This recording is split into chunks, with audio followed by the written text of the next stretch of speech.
चलू सावन में जल ढार बम भोला के पुजारी है यो हम।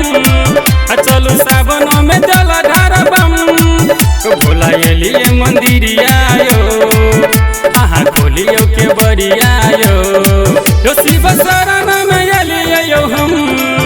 ढोका खोलियो यो बाबा धम धम यो छिए भोला के पुजारी है यो हम। चलू सावन में जल ढार बम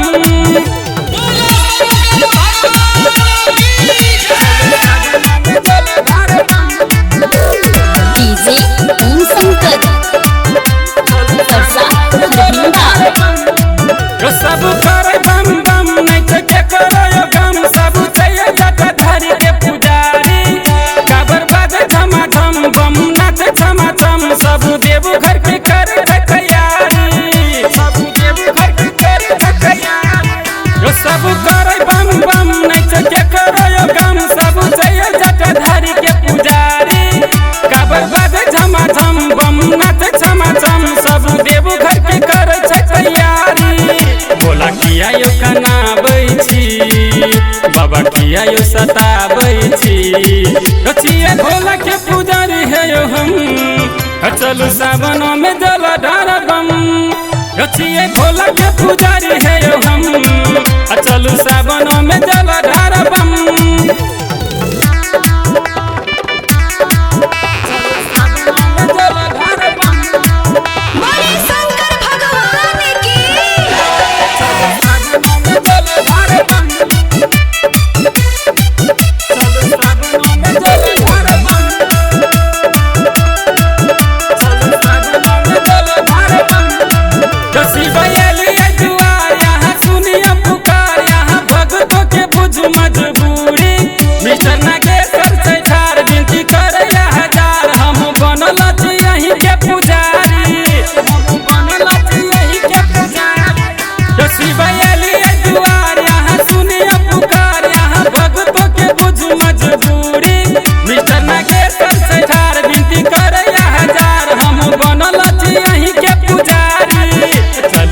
के कबरिया यो बम भोला के नगरिया यो छिए भोला के पुजारी है यो हम।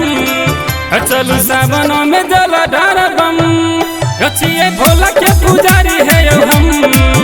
चलू सावन में जल ढार बम भोला एलिए मंदिरिया यो आहा खोलियो के बड़िया यो शिव शरण में एलिए यो हम। ढोका खोलियो यो बाबा धम धम यो छिए भोला के पुजारी है यो हम।